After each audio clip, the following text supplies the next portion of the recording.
Hey guys, ಎಲ್ಲರಿಗೂ ನಮಸ್ಕಾರ. ಇವತ್ತಿನ ಒಂದು ವಿಡಿಯೋದಲ್ಲಿ GDS ಅಪ್ಲಿಕೇಶನ್ ಬಗ್ಗೆ ಒಂದು ಅಪ್ಡೇಟ್ ಸಿಕ್ಕಿದೆ ಅಂತಾನೆ ಹೇಳ್ಬೋದು. ಯಾವಾಗ ಅಪ್ಲಿಕೇಶನ್ ಸ್ಟಾರ್ಟ್ ಆಗುತ್ತೆ ಅಂತ ಹೇಳ್ಬಿಟ್ಟು ಇವತ್ತಿನ ಒಂದು ವಿಡಿಯೋದಲ್ಲಿ ಕಂಪ್ಲೀಟ್ ಇನ್ಫಾರ್ಮೇಶನ್ ತಿಳಿಸ್ಕೊಡ್ತೀನಿ. ಇನ್ನೂ ಚಾನಲ್ಗೆ ಸಬ್ಸ್ಕ್ರೈಬ್ ಮಾಡ್ಕೊಂಡಿಲ್ಲ ಅಂದ್ರೆ ಸಬ್ಸ್ಕ್ರೈಬ್ ಮಾಡ್ಕೊಂಡು ಪಕ್ಕದಲ್ಲಿರುವಂತ ಒಂದು ಬೆಲ್ ಐಕಾನ್ ಕ್ಲಿಕ್ ಮಾಡೋದು ಮರಿಬೇಡಿ. ಸಬ್ಸ್ಕ್ರೈಬ್ ಮಾಡ್ಕೊಂಡ್ರೆ ಮಾತ್ರ ನಿಮ್ಗೆ ನೋಟಿಫಿಕೇಶನ್ ಬರುತ್ತೆ, ಅದಕ್ಕೋಸ್ಕರ ಸಬ್ಸ್ಕ್ರೈಬ್ ಮಾಡ್ಕೊಳ್ಳಿ.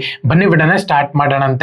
ಸೊ ಮೊದಲನೇದಾಗಿ GDS ಅಪ್ಲಿಕೇಶನ್ಗೆ ಯಾರೆಲ್ಲ ಅಪ್ಲೈ ಮಾಡಬೇಕು ಅಂತ ಕೂತಿದ್ದೀರೋ ಅವರಿಗೆ ಒಂದು ಗುಡ್ ನ್ಯೂಸ್ ಅಂತಾನೆ ಹೇಳ್ಬೋದು. 20ನೇ ತಾರೀಕಿಂದ ಅಪ್ಲಿಕೇಶನ್ ಅನ್ನುವಂಥದ್ದು ಸ್ಟಾರ್ಟ್ ಆಗುತ್ತೆ ಅಂತಾನೆ ಹೇಳ್ಬೋದು. ಸೊ ಎಷ್ಟು ವೇಕೆನ್ಸೀಸ್ಗಳು ಅಂತ ಹೇಳ್ಬಿಟ್ಟು ಇನ್ನ ಬಿಡುಗಡೆ ಆಗಿಲ್ಲ. ಆಕ್ಚುಲ್ ಆಗಿ ಇದು ಬಂದ್ಬಿಟ್ಟು ನಿಮ್ಗೆ 14ನೇ ತಾರೀಕು ಅಥವಾ 15ನೇ ತಾರೀಕು ನಿಮ್ಗೆ ಗೊತ್ತಾಗುತ್ತೆ ಅಂತಾನೆ ಹೇಳ್ಬೋದು. ಆಲ್ ಓವರ್ ಇಂಡಿಯಾ ಎಷ್ಟು ವೇಕೆನ್ಸೀಸ್ಗಳಲ್ಲಿ ನಾವು ಬಿಡುಗಡೆ ಮಾಡ್ತಿದೀವಿ, ಎಷ್ಟು ವೇಕೆನ್ಸೀಸ್ಗಳು ಖಾಲಿ ಇದೆ ಅಂತ ಹೇಳ್ಬಿಟ್ಟು. ಸೊ ಹಂಗಾಗಿ 15 ಮತ್ತೆ 16ನೇ ತಾರೀಕು ಕಂಪ್ಲೀಟ್ PDF ಬಂದ್ಬಿಡುತ್ತೆ ಅಂತಾನೆ ಹೇಳ್ಬೋದು GDS ಕಡೆಯಿಂದ.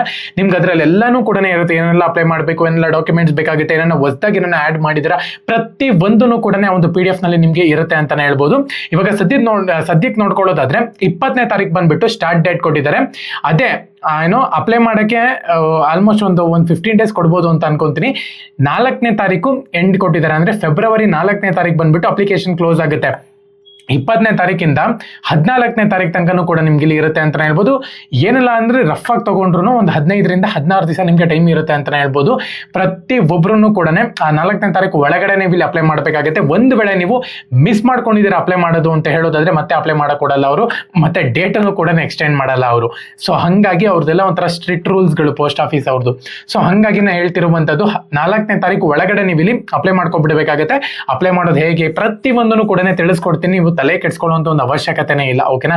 ಸಬ್ಸ್ಕ್ರೈಬ್ ಮಾಡ್ಕೊಂಡು ಬೆಲ್ ಐಕಾನ್ ಕ್ಲಿಕ್ ಮಾಡಿ ಇಟ್ಕೊಳ್ಳಿ. ಪ್ರತಿ ಒಂದನ್ನು ಕೂಡ ನಾನು ನಿಮ್ಗೆ ಡೀಟೇಲ್ ಆಗಿ ವಿಡಿಯೋನಲ್ಲಿ ತಗೊಂಡ್ ಬರ್ತೀನಿ. ಓಕೆನಾ? ಅದಾದ್ಮೇಲೆ ನಿಮ್ಗೆ ಇಲ್ಲಿ 15 ದಿವಸ 4ನೇ ತಾರೀಕು ಒಂದು ವೇಳೆ ನನ್ನ ಕ್ಲೋಸ್ ಆಯ್ತು ಅಪ್ಲಿಕೇಶನ್ ಅಂತ ಹೇಳೋದಾದ್ರೆ 20ರಿಂದ 25ನೇ ತಾರೀಕು ಒಳಗಡೆ ನಿಮ್ಗೆ ಇಲ್ಲಿ ರಿಸಲ್ಟ್ ಅನೌನ್ಸ್ಮೆಂಟ್ ಮಾಡ್ತಾರೆ ಅಂತಾನೆ ಹೇಳ್ಬೋದು. ಆಕ್ಚುಲ್ ಆಗಿ ಒಂದು ತಿಂಗಳಿಗೆ ಒಂದೊಂದು ರಿಸಲ್ಟ್ ನ ಅನೌನ್ಸ್ಮೆಂಟ್ ಮಾಡ್ತಾರೆ. ಅದು 20ರಿಂದ 25ನೇ ತಾರೀಕು ಒಳಗಡೆನೆ ಇರುತ್ತೆ. ಅದು ಫಸ್ಟ್ ಮೆರಿಟ್ ಲಿಸ್ಟ್ ನ ಅನೌನ್ಸ್ಮೆಂಟ್ ಮಾಡ್ತಾರೆ ಅಂತಾನೆ ಹೇಳ್ಬೋದು. ಆ ಒಂದು ಮೆರಿಟ್ ಲಿಸ್ಟ್ ಅಲ್ಲಿ ನೀವೇನ ಸೆಲೆಕ್ಟ್ ಆಗಿದ್ದೀರಾ ಅಂದ್ರೆ ನೆಕ್ಸ್ಟ್ ಡಾಕ್ಯುಮೆಂಟ್ ವೆರಿಫಿಕೇಶನ್ ಇರುತ್ತೆ. ಆ ಒಂದು ಡಾಕ್ಯುಮೆಂಟ್ ವೆರಿಫಿಕೇಶನ್ ಅಲ್ಲಿ ನೀವು ಹತ್ರದಲ್ಲಿ ಇರುವಂತ ಹೇಳ್ತೀನಿ, ಅವೆಲ್ಲಾನು ಕೂಡ ಡೀಟೇಲ್ ಆಗಿ ಹೇಳ್ತೀನಿ, ರಫ್ ಆಗಿ ಹೇಳ್ತಿದ್ದೀನಿ. ಸೊ ಒಂದು ಪೋಸ್ಟ್ ಆಫೀಸ್ ಅವ್ರದೇ ಆಫೀಸ್ ಇರುತ್ತೆ, ಅಲ್ಲಿ ನೀವು ಇಲ್ಲಿ ವೆರಿಫಿಕೇಶನ್ ಮಾಡಿಸಿದ್ದೀರಾ ಅಂತ ಹೇಳೋದಾದ್ರೆ ನೆಕ್ಸ್ಟ್ ಬಂದ್ಬಿಟ್ಟು ಜಾಯ್ನಿಂಗ್ ಲೆಟರ್ ಇರುತ್ತೆ. ಈ ರೀತಿ ಒಂದು ಪ್ರೊಸೆಸ್ ಇರುತ್ತೆ ಅಂತಾನೆ ಹೇಳ್ಬೋದು. ಸೆಲೆಕ್ಟ್ ಆಗಿದ ತಕ್ಷಣ ನಿಮ್ಗೆ ಯಾವುದೇ ಒಂದು ಇಂಟರ್ವ್ಯೂ ತರ ಇರೋದಿಲ್ಲ, ಪ್ರಶ್ನೆ ಕೇಳೋಲ್ಲ, ಏನು ಕೇಳಲ್ಲ. ನೀವು ಏನು ಅಪ್ಲೈ ಮಾಡಿರ್ತೀರಾ ಅದರ ಒಂದು ಡಾಕ್ಯುಮೆಂಟ್ಸ್ ಎತ್ಕೊಂಡ್ಬನ್ನಿ, ಒರಿಜಿನಲ್ ಆಗಿತ್ತು ಅವೆಲ್ಲಾನು ಕೂಡ ಮಾರ್ಕ್ಸ್ ಎಲ್ಲಾನು ಕೂಡ ವೆರಿಫಿಕೇಶನ್ ಮಾಡ್ತಾರೆ. ಅದೆಲ್ಲಾನು ಕೂಡ ಕರೆಕ್ಟ್ ಆಗಿತ್ತು, ಕರೆಕ್ಟ್ ಆಗಿ ಎಂಟ್ರಿ ಮಾಡಿದ್ರಿ ಅಂತ ಹೇಳೋದಾದ್ರೆ ಡಾಕ್ಯುಮೆಂಟ್ ವೆರಿಫಿಕೇಶನ್ ಆಗುತ್ತೆ. ನೀವು ಡೈರೆಕ್ಟ್ ಆಗಿ ಆಫರ್ ಲೆಟರ್ ನ ತಗೋಬಹುದು GDSದು.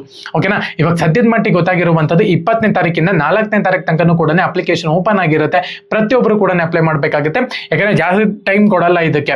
ಸೊ ಹಂಗಾಗಿ ಇದು ಯಾಕಂದ್ರೆ ಬೇಗ ಮುಗಿಸ್ಬಿಡ್ತಾರೆ. ಮತ್ತೆ ಜುಲೈನಲ್ಲಿ ಮತ್ತೆ ಇನ್ನೊಂದು ನೋಟಿಫಿಕೇಶನ್ ಬಿಡ್ಬೇಕು ಅವರು.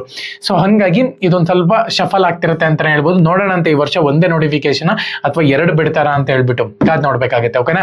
ಸಬ್ಸ್ಕ್ರೈಬ್ ಮಾಡ್ಕೊಂಡು ಬೆಲ್ ಐಕಾನ್ ಕ್ಲಿಕ್ ಮಾಡಿ. ಪ್ರತಿ ಒಂದನ್ನು ಕೂಡ ಇನ್ಮೇಲೆ, ಯಾಕಂದ್ರೆ ಜಾನ್ವರಿ, ಹ್ಯಾಪಿ ನ್ಯೂ ಇಯರ್ ಎಲ್ಲರಿಗೂ.